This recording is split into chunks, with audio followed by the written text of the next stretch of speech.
Morning to you, Mr. Corbyn. Before we start, you obviously knew Jo as a colleague. Any particular memories of her as a person? Very passionate, very committed. Before she became an MP, worked for Oxfam and anti-slavery, and became elected for Batley and Spen, an area that she grew up in and clearly loved very much. And I was there on Friday for a vigil and to lay wreaths at the priestly statue in the centre of the town and to write memories in the condolence book in the church.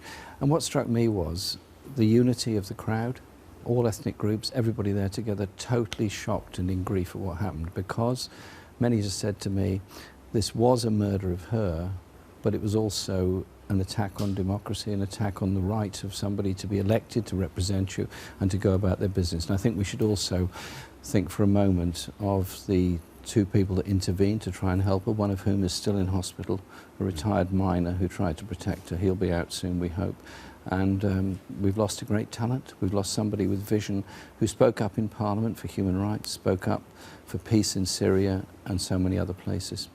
It's interesting what you say about the community, because people talk a lot of the time about MPs and the political class being distanced from their community, and she was somebody who was clearly absolutely rooted in that place. People felt that she was very much one of theirs. The whole point of democracy and involvement is that when you elect somebody to a council, a union executive, anything else, member of Parliament, if you're to do your job, you cannot leave the area or the people or the place that put you there. So if we move our MPs into some sort of hermetically sealed container where they're shipped from place to place to opine on everything, then we lose everything. I mean, I love my constituency. This is the big dilemma, isn't it, now? Indeed. I love my constituency, I love my community, and what I love is just walking about, chatting to people, many of whom I've known for many years, because that way you pick up the reality of legislation, the reality, in our case, of austerity and the poverty that goes with it, and that you're better informed to do your job.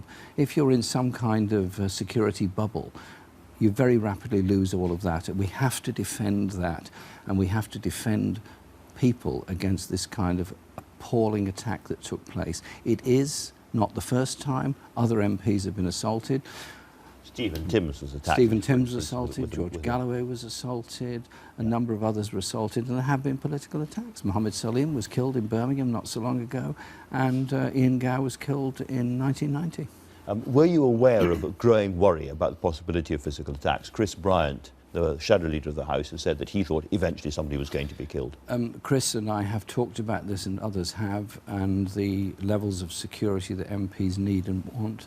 Obviously, there is a degree of vulnerability. If you have an open office and an open advice bureau, which is what we all want to do, because you want to see everybody, however complicated or difficult their problems or lives are, you don't want to be cut off from them, but at the same time, you need security of some sort to protect people. But it's not just for MPs. It's for everybody, because MPs just protecting themselves is of course essential and important, as tragically the death of Jo showed, but everybody else needs to be protected against any kind of attack, whatever the appalling motive might be behind that attack.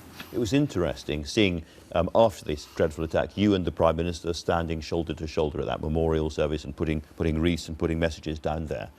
There has been a suggestion when the Commons regroups again tomorrow to give tributes to Jo Cox that the party should kind of break up and sit on each other's benches. The whole place should mingle. Are you attracted by that? I received that suggestion last night, actually, and we're thinking about that and have a talk tomorrow. But tomorrow is going to be a dignified occasion. It's not going to be a time for lots of long speeches. It would just say quite a lot, wouldn't it, about all MPs standing together? Indeed. An MP has died. It's an attack on all of us. In her memory, we have to create a more tolerant society. In her memory, we have to reach out. Do you think that the recent political atmosphere, the referendum or anything else, has contributed to a more anti-politics, anti-MP mood in any way at all? Well, I do. I think that MPs are perceived to be cut off. In reality, most are not. Decision-making is seen to be cut off, and the lives of so many people, where they face housing problems, they face insecurity at work, they face falling living standards, they face problems where their children can't get any housing, all those issues do make people feel, well, hang on, what's the political system ever doing for me? What's it doing for us? And so we then go on a sort of race to the bottom, reducing working conditions, making life more difficult for people. I think it creates a sense of anger and insecurity. And what's the answer to that? Is the answer to that to kick out, or is the answer to that to unite together and do something different? Well, one of the things that's going on clearly is if we vote to leave the EU, part of the story behind that will be lots and lots of traditional Labour voters, as it were, not listening to you or to the party leadership on immigration and going in a UKIP direction on immigration. Do you accept that, in some sense, the party has lost the ear of a lot of your traditional white working class constituents? I think we've had several years of endless newspaper headlines blaming everything on migration without ever being prepared to look at the reality of the exploitation of people in this country and across Europe. The Mike Ashley story, sports director at Shirebrook Colliery, Dennis Skinner made an absolutely brilliant point in Parliament the other day. He said when he worked there, when it was a pit, there were people from all over Europe working there together as miners. Same pay, same conditions, same housing, same union. Now, there are several hundred people working on 0 hours contracts who've been shipped in from elsewhere. The answer to that isn't to blame them. The answer is, yes, at one level to blame Mike Ashley, but the other level to blame the lack of regulation of working conditions both here and in other parts of Europe. So the Posting of Workers Directive, which protects against that, is actually very important. Do you think that immigration is not an issue, therefore, for people, or shouldn't be an issue? It's some kind of false consciousness? Because there are a lot of people really, really worried about the effects on school places, on housing, on public services, and on wage compression. The reality is, more than 2 million British people live in Europe. Quite a lot of people from the European Union, mainly from Poland, have made their homes in Britain, are working, paying taxes and all that.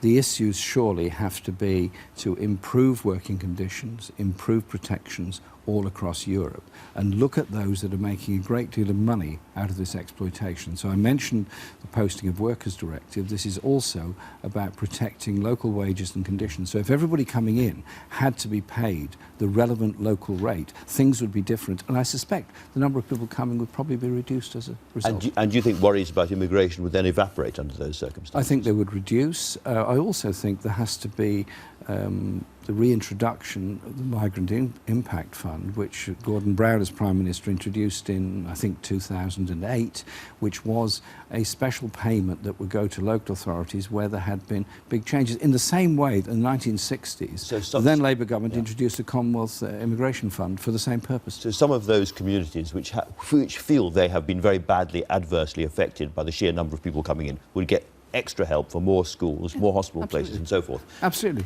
Absolutely. No. So you don't blame people. You actually end up, it brings people together to achieve a better society for all, and recognise that we have a lot of young people studying and working in Europe. We have a lot of young Europeans working and studying here. People move around. That actually is quite good all round. It gives people a wider experience and actually helps to generate scientific research as well as employment opportunities across the whole continent. Is there any kind of upper limit to immigration coming into this country?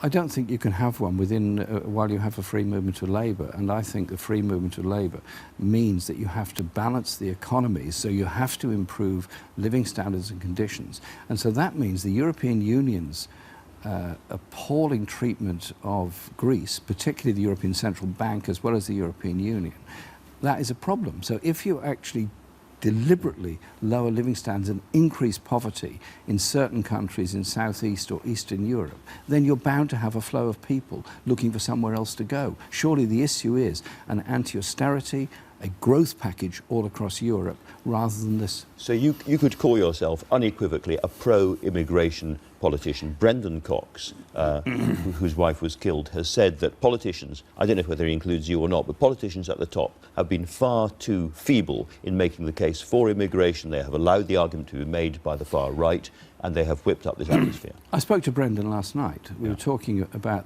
this whole issue, that the far right have been allowed to grasp the agenda. And Farage, for example, puts up that appalling poster which has a picture of a lot of desperate people fleeing from war, saying they're coming to threaten us. Hello, I think Rowan Williams called it absolutely right this morning when he said we have to play our part in dealing with the refugee crisis, all of us. It's a humanitarian crisis. But there are lots and lots and lots of people around this country who do feel that immigration is for them a problem. They see their communities changing very, very quickly, and they feel their identity is challenged, and they feel their kids are not getting school places and so forth. They are not racists. They're not far-right people. They're just people really worried about immigration, and they feel that people like you are not really listening to them. I'm not calling them racists. What I'm saying is it's a failure of our government to properly fund local authorities. It's a failure of our government to provide housing for people. It's a failure of our government by, for the first time in 20 years, 30 years maybe, attacking school budgets. It's that is the problem, and they should turn their anger against this government and the austerity that's been put forward by Cameron and Osborne over the past 6 years. Your deputy, Tom Watson, has said there has to be an end to the free movement of people. There have to be limits put to migration. Do you agree with him? Well, you Tom clearly and I don't. Tom and I had a chat about this. What we both agreed on, all of us agreed on, is there has to be a greater equality of working conditions. There has to be the preventing of undercutting. There has to be an end to the idea of the race to the bottom in working conditions. At the end of the day, workers working alongside each other should be treated the same and paid the same and have the same rights. They don't at the moment. So you see, there are people watching this now, Mr. Corbyn, who will say, OK, here's somebody who's in favour of uncontrolled, unlimited immigration. That terrifies me. That scares me. Those people have no choice now but to vote to leave the EU. There is no uncontrolled immigration.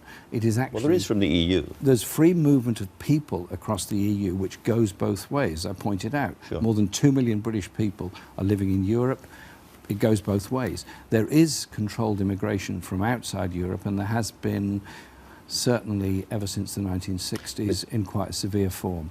I represent a very mixed constituency where there are great problems of getting family reunion, and there are not equal rights for people coming in from Europe. They don't get benefits immediately, they don't get access to housing immediately, all those kind of things. It's not totally uncontrolled. But in terms of EU migration, there is no way of a British government controlling that, and therefore people who are worried about that should vote for Brexit, because that is the only answer to this. It's the very principle of a single market across Europe is the free movement of people. If you have the free movement of capital, you should also have the free movement of people. What I do think is we should turn our issues on austerity in this country, and indeed the generality of austerity across a lot of Europe. We should also turn our anger quite a lot on the tax havens and the tax avoidance, which is only latterly begun to be dealt with by the European Union, and Britain has a big role to play in this because we actually have, as Crown-dependent territories, quite a lot of tax havens. This will disappoint some Labour voters watching this programme, people who might come to your constituents and say, Mr Corbyn, I'm really, really worried about the sheer number of people coming in here. I'm sorry, I know you don't agree with me, but it worries me a lot. And those people, those are the people who are now moving towards the leave side of the argument. And if we leave as a country, it will be partly because lots and lots of Labour voters outside the metropolis and outside Scotland and the rest of England vote leave. If we leave as a country, exactly the same arguments are going to be made about housing, about jobs, about social security. All those issues are going to be exactly the same on Friday as they are on Thursday. The only thing is, it's going to be slightly more difficult, or very much more difficult, because the trade arrangements with Europe are now quite deeply embedded. Very large number of jobs in Britain do depend on exports to Europe. Now, I'm not a catastrophist, but I do say people should think very, very carefully about the direction in which we're going. If we want to have good conditions and good social security for all of us, that means it has to be thought of in this country, but also across Europe as a whole. And also, let's not turn our back on the humanitarian crisis that's existing around Europe. I urge people to think quite carefully on the very wise words of Rowan Williams this morning.